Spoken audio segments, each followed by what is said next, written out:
Today we're going to be taking a look at the history of the Alfa Romeo 155 and taking it up to the Tokyo Expressway to see how it competes against the other cars we've previously tested on the channel. The 1993 Alfa Romeo 155 2.5-liter V6 Ti was a pivotal car in the history of Alfa Romeo and one of the most dominant racing machines to ever grace the track in the DTM series. This car, designed specifically for one of the most competitive touring car championships in the world, helped solidify Alfa Romeo's racing legacy in the early 90s. With its high-revving V6 engine, advanced aerodynamics, and cutting-edge technology, the 155 became a fan favorite and a championship-winning legend. Alfa Romeo has a rich motorsport heritage, dating back to the early 20th century. From Formula One success in the 50s with the 158 and 159 Alfetta to numerous victories in touring car racing and endurance events, the brand has always been associated with high-performance engineering and a passion for racing.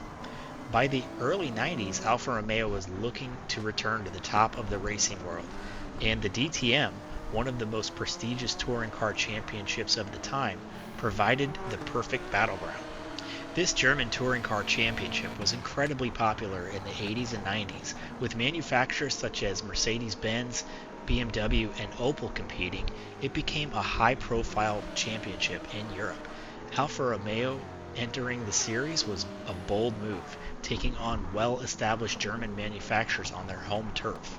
In '93, Alfa Romeo introduced the 155 2.5 V6 Ti into the DTM.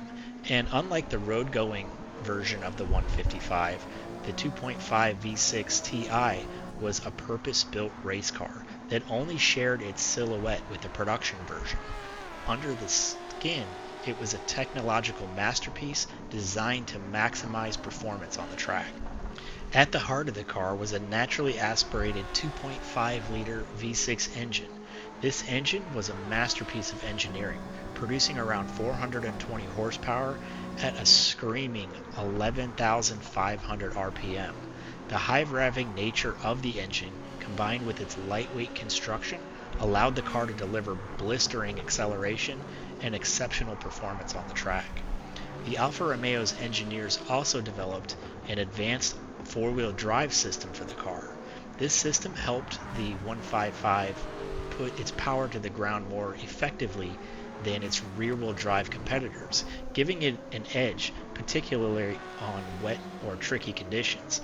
The car was equipped with a sequential 6-speed gearbox, allowing the driver to shift quickly and efficiently during high-speed racing. The TI's aerodynamic design was another key to its success. The car featured a wide body with large fender flares, an aggressive front splitter, and a rear wing designed to maximize downforce while reducing drag. The car's aerodynamics were refined through wind tunnel testing, allowing it to cut through the air while remaining stable at high speeds. The lightweight construction of the 155 played a crucial role in its performance as well. The car was built using a tubular space frame chassis covered with composite materials, keeping the overall weight down to the DTM limit of 1,040 kilograms, or 2,290 pounds. This allowed the car to take full advantage of its high-revving engine and all-wheel drive system. For its time, the 155 was also packed with advanced technology. It featured a sophisticated electronic control system that managed everything from the all-wheel drive system to the engine's fuel injection and ignition.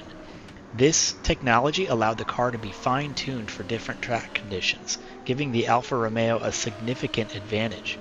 The car's suspension setup was also state-of-the-art, with double wishbones and pushrods articulated dampers that provided excellent handling and responsiveness. Combined with the aerodynamic package and advanced all-wheel drive system, the 155 was able to corner with incredible precision, making it a formidable opponent for any track.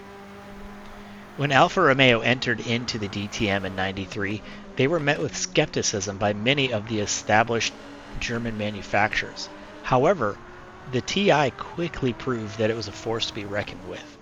The car's combination of power, advanced technology, and all-wheel drive allowed it to compete at the front of the pack from the very beginning. In the hands of the Italian driver Nicola Larini, the 155 dominated the 93 DTM series. Larini won 11 out of the 22 races in that season, showcasing the incredible performance capabilities of the car. His driving skills, combined with the 155's mechanical superiority, helped him clinch the 93 Drivers' Championship and marked a significant achievement for both Alfa Romeo and Larini. Alfa Romeo also secured the Manufacturers' Championship in '93, further cementing the 155 TI's place in motorsport history.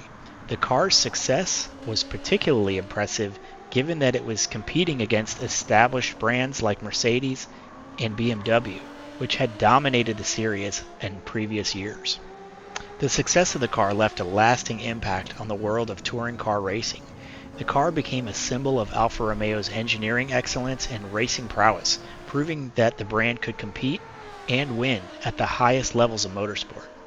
The 155 is often regarded as one of the most technologically advanced and well-engineered touring cars of its era. Its high-revving V6 engine, advanced all-wheel drive system, and lightweight construction set it apart from its competitors and helped it achieve a level of dominance that still is remembered fondly by fans of the DTM and motorsports enthusiasts worldwide. Even after Alfa Romeo's departure from DTM, the legacy of the 155 continued. The car's success inspired future Alfa Romeo racing cars, and it remained a favorite among collectors and enthusiasts today. Surviving examples of the 155 2.5 V6 Ti are highly sought after, and the car's unique blend of Italian style, racing pedigree, and cutting-edge technology make it one of the most revered touring cars of all time. I appreciate you guys so much for watching. Please subscribe to the channel if you haven't already, and we'll go ahead and take this thing over to the Tokyo Expressway to see how it competes against the other cars on the list. The livery of this car was based on a 2024 collector car for the Redline Club, based on mailing in receipts for Target purchased vehicles. So if you do want to add this livery to your garage, just check the livery editor and search for keyword Target. Now when you build this car up fully, the 155 ends up with 543 horsepower and 225 foot-pounds of torque. The car hits the scales at 2,227 pounds, and you'll end up with the overall performance point at 707.28, which is slightly over that 700 mark if you want to bring this into GT4 races. So what I typically do here is switch out the fully adjustable racing transmission for the manual transmission, which drops it down a little bit, gives me access to all of the tire compounds, and lets me use the clutch and shifter on my racing setup. This is an all-wheel drive car, and you can actually use this in the Manufacturer Cup races as well, and it's a really grippy car, so it's a force to be reckoned with on twisty tracks. Plus, if you have any type of rain issue, it's going to give you that extra grip there as well. You will need to be signed up with Alfa Romeo in order to use it though. The car, I stiffened up the rear suspension in order to get it to rotate a little better. It had more of a tendency to push right out of the box, but you could actually see that in the tire wear, where the front tires took 20% wear and the rears were at 10%, and that's even after making it a little bit more twitchy. We did get good fuel economy though, with it getting about 6 laps per tank, and if you end up using the Fuel Map 6, you can actually do some of those 10-lap GT4 races without even having to bother hitting the pits for refueling. In that case, you also might want to use the medium compound tires. We ended up crossing the line at 2 minutes 2 seconds, 0.916, and that put it just behind the road version of the 4C, so that Alfa Romeo, and just in front of the Porsche 930, 911. So it's not the quickest car, but it is a grippy car. So in the right conditions, this is a lot of fun and well worth having in your garage. Thank you so much. And if you missed last week's video on the Camaro, please check it in the corner, and we'll catch you in that race as well.